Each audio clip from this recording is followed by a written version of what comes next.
make a framework. This is a commonplace book or a commonplace binder. That's why this is a commonplace binder.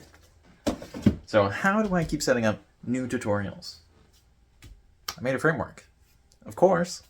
So the commonplace binder has some frameworks in it, but mostly this is a playlist of 101 things. No, just 100. We're on video 23. So I made a giant Google Doc. It's like 130 pages long. I write out all these note cards as little tabs. No, they're not tabs. All they are is just a little word or, multiple words. And then I write some stuff after it. And then once I have a whole bunch of stuff, I split it into like two different things, So if you want to know more about that, you can check my download playlist, but I've got a whole bunch of other stuff to go through. Like white text. None of this is white text. What's going on? Well, this is all white, so it'd be kind of ridiculous if I had white text all over the screen. But most videos on commonplace books or commonplace binders include white text. Now, the commonplace binders don't, because I have made most of the commonplace binder videos on YouTube. So, like, if I'm not doing it and I have more of them than everybody else combined, then, like, it's not going to have a majority. But yeah, why white text? The reason for white text is because when it comes to commonplace book videos, white text normally does the best. Sometimes black text, sometimes yellow text, but normally it's just the white text because people are trying to come up with some sort of pure ideas or purity or just ideas, and so having the white text makes people feel clean. Maybe because of cultural norms on YouTube or within our society, or maybe because of the large number of people who make videos, and I assume also watch videos on the subject, that are white American Christians. And so the white text makes a lot of sense. But yeah, notebook thumbnail. So one of the things to do if you have a tutorial for commonplace books is you have the notebook in the thumbnail. Wow. Not a notebook. But I might have still included it anyway. Long title. Isn't that a long title? I sure hope it is. Because one of the things that seems really good for this category is having a longer title than average when talking about tutorials. Or maybe I'm using a different word as the keyword. Because basically what I do is, let's say I use tutorial for this. I have tutorial as the keyword, and then I construct the rest of the title around it. And so that way, whenever I make a playlist of, 100 things, I can have my 100 keywords, which are different. And so I might accidentally make the same title, which means I need to go through all of them, which is really annoying. But that's one of the reasons why a binder might be kind of a problem, because while in a binder or a notebook or whatever else, you can handwrite everything, and that's beautiful. But the Control Find feature, or Control F, that is fantastic, because it means I can check to see if this is duplicated, if it's copied, it's very helpful, because I don't need to manually search everything and remember 100 different things at the same time in 100 different varieties or variations. Gotta make it clean. How do you feel about this cleaner looking text? So I recently got some Sharpies because the Sharpie I was using was kind of dying. Because it had done 20 videos worth of note cards, and considering I have, roughly 20 note cards per video, now it's more than that, because, this is 20, and then that's 1, 2, and 3, so it's a little bit more. But at the beginning, I usually did less, and sometimes I don't do the full 20. So, yeah. Cleaned up the text a little bit by getting a new Sharpie. I got a group of them. An assembly of Sharpies, you might say. Still feel weird about the spelling of this word. I can never tell with some of the words from a long time ago if I'm spelling them properly. That's another reason why it's very nice to use the computer, because I can spell check. And so hopefully everything here is spelled correctly. It might be... I kind of move the stuff around in a way where it's kind of unreadable. But hopefully this should be clean enough. So, what do we do with assembling? We assemble a tutorial. Or maybe there's a tutorial on how to assemble a commonplace book. So I guess I can go through that. With a normal commonplace book, there are no rings. So you just write stuff. But because this is a binder, it's got rings, and that means you got to hole punch the pages first, which is kind of annoying. But you don't have to add the page numbers or the index because you only have the contents page. So the contents page goes in the front. Some people have an index in the front as well. Normally it goes in the back. But here's the thing. Nobody knows how much space they have, so you got to guess. I would go with 3 pages if you have no idea. So if you're using front and back, that would be 6. But, I don't use a notebook because I don't want to deal with that. I don't want to have to do all the unnecessary calculations. And to you, they might not be unnecessary calculations, but for me, anytime I have to do math when I would not have to do it, it feels like an unnecessary calculation. So yeah, you can add tabs, you'll need scissors to cut those up, but really what it is you just write stuff on the contents page at the very beginning. Then when you're no longer using the section, you cross it out, you write it down on the bottom. So I go left to right, because I write in English. If it's like Arabic or something, it might be reversed. But yeah, I just start in the upper left-hand corner and make my way down to the lower right-hand corner. And then we can just add the second page, or third page, or fourth page, or whatever else. And, you can say that it's page 2, page 10. Doesn't really matter. When you add the thing, you write it in. When you remove the thing, you remove it. That's So one thing I like to do is I like to update the sections in there in a non-chronological order. So I'll just grab a thing that looks good, I'll cross it off, I'll work on it, and then when I put it back in, I add a tab that says the same title as before, normally, and the updated date. So that's month and year. I don't include the day. It's just not really relevant for me. Because if you do this over the course of a week, the day will be very important, but if you do this over the course of a decade, it's kind of like, why would I care? You know what I mean? So yeah, we're gonna test key terms. So how was I testing key terms? Well, this is a key term I almost knocked off the wall just now. And the rest of the words around the keyword. But this playlist is kind of the way that I'm testing the words because I don't really know if it's going to work out. Also, I might have been too close to the mic for, this video and the 2 videos before because I have sort of moved around my recording space. And so I would normally lean up against something and it would hold me in the exact location I was supposed to be, but that's not happening anymore. So it's a little weird standing here. Crediting inspiration. Who do I have to credit inspiration for? Well, if you check my data playlist for the commonplace books or commonplace binders or whatever it is listed as, it should be 21 videos from 2024 if you're having trouble finding it. It might be called like 470 thumbnails or something. But basically, I went through all the thumbnails, and so if you're on that list, I might have gotten inspiration from you. And if you're not on the list, I might have also gotten inspiration from you, but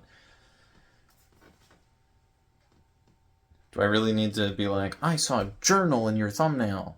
I thought that could be part of a video.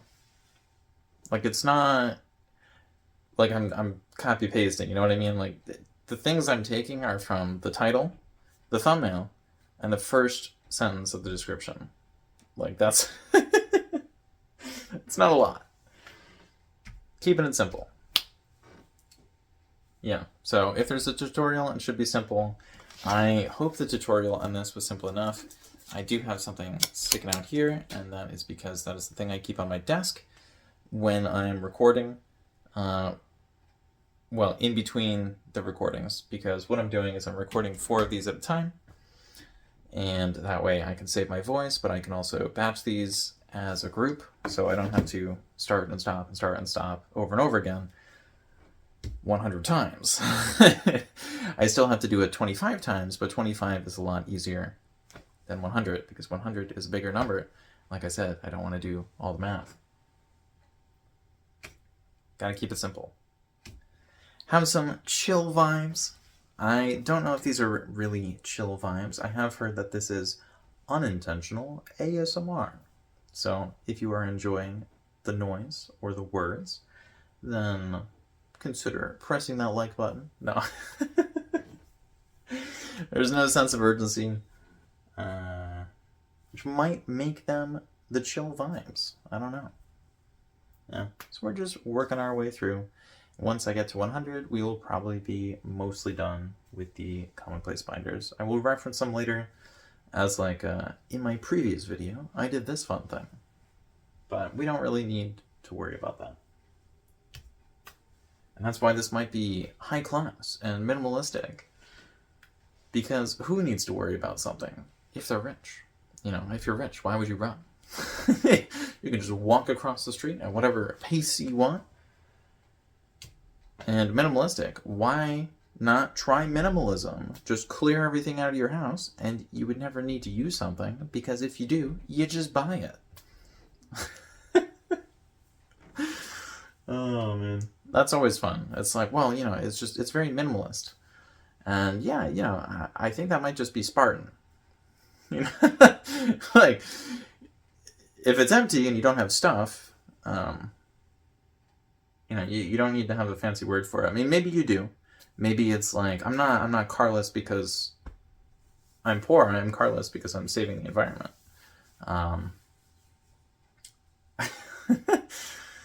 I did kind of think about it like that as a teenager. It might be I need to update my thoughts. But yeah, as a teenager, I was like, I don't want to drive. I'm going to have to drive my siblings around. Even if I had money for a car, even if a relative just like randomly gifted one, if they had the money for that. And so I was like, yeah, I don't want to drive. And they were like, no, you got to drive. It's like,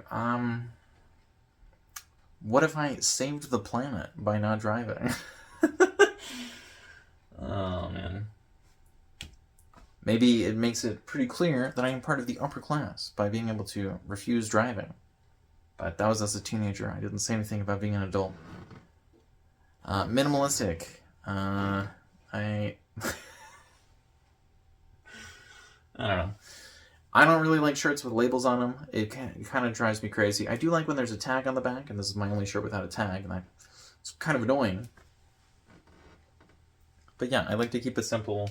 I don't really want to overload my senses or situation or whatever. This wall is a little bright, but, you know, that's fine. What do we do with our notebooks?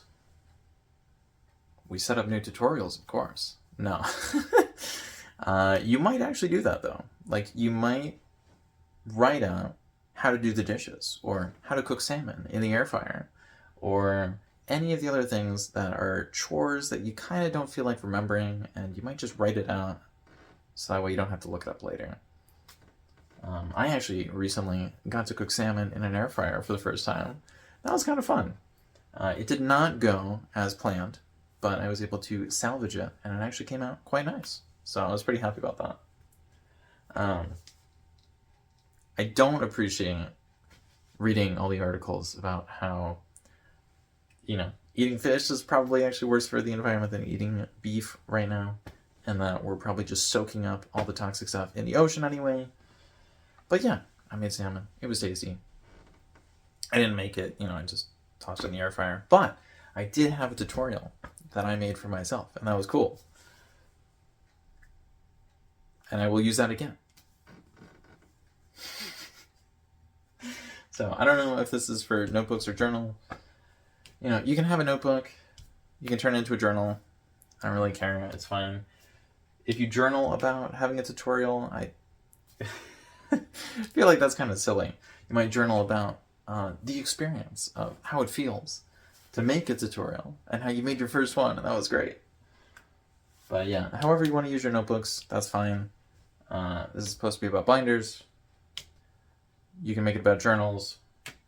But whatever you do, you got to keep 90%. So one of the things that I did when I started doing this in the first place is I was trying to get rid of stuff. So I had all my stuff from school, and I needed to get rid of it. But I didn't know what to get rid of, and so I decided I would keep about 90%. And so I had looked through the stuff, and I was like, well, this is lined paper, and the holes aren't really staying in the rings, so I guess I can get rid of it.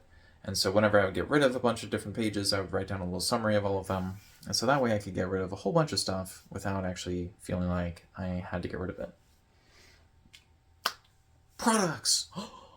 How could you do this on your own without having to commit any of the time, energy, or mental stress? You could buy a product. So the 66th video, this is the 23rd. So, it's a little less than 3 times this. Yeah, it's kind of in the future, but in the 66th video, I believe I will have a product video. But it's relatively around there. It might be the 60th, it might be the 70th. But I heard that 2/3 of the way through a video is where we're supposed to place the ad. Because at that point, people will have stuck around for a long time, and so they're not immediately going to leave because they were like, dude, the video started. Why am I being told to like, comment, subscribe? It's kind of annoying. But yeah, products are going to be there, and I'm probably not going to try to push anything until then. Hopefully not. Starting was hard. Starting to push products is also very hard. I don't really want to do that. But yeah, starting was hard because I didn't have any tutorials. So technically, I had the Wikipedia article on the John Locke indexing stuff, and I tried to make something like it, and I realized quite quickly I absolutely hated it. Now, I used it for a long time, and it was the main thing that I used, so technically, it was very helpful for me. On the other hand, I hated that so much. So I kind of feel like one of those gamers on Steam who's just like, well, I only played 500 hours. I don't know if it's worth the $2 investment. It's like, dude, it works. Like, you played 500 hours. It's fine. That's improvement. Knowing that maybe it was actually a good tutorial. Maybe I didn't need any of this other stuff. I didn't need to figure out how to set up new tutorials. Maybe I just needed the John Locke method. I really didn't. It's basically like making the Dewey Decimal for yourself. I hated that so much. But if you are looking for a crazy system, you can always check that out. As I said earlier, this is an anti-hoarding tool. At least I kind of said that with the keep 90%. So basically what I'll do is I'll take a picture of something, I'll write out a note of something, and then I will get rid of the item. So you can donate it, give it to a friend or a family member or whatever. Maybe sometimes just throw it away. But yeah, if you keep 90%, you're keeping 9/10 of the stuff. And then if you, cycle through enough times, basically nothing's going to be left, and you won't really have to worry about the 90% because you don't have any items anymore.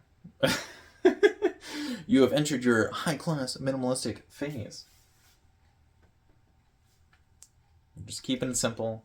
You only have your journal and your other notebooks. Because that's the thing. If you're getting rid of 90% over and over again, or keeping 90%, either way, you're reducing the amount of stuff you have. So it might be that you're all done. Just like this video. So now, for the next video, we have First Pages New Edition. So I'm not really sure what that is. But I'm not really sure what this one is either. We're just making it up as we go along. Kind of like with the Commonplace Binder, which is quite nice. Because it's about going through ideas, it's about figuring out how they match up together. It's about testing key terms. You want to know what works, what doesn't work. And I don't know, if this video helped you, you could credit me for inspiration. But there's not really a sense of urgency. So, yeah. What do you think this is going to be? You can always comment that down below. But because this is an odd number, it's probably coming out at the same time as an even number, which is probably number 24. So there's probably no need to guess. You could probably check that out. I don't know. I'll see you later. Thanks for your time. I'm going to try to keep this under 20 minutes. Okay, bye.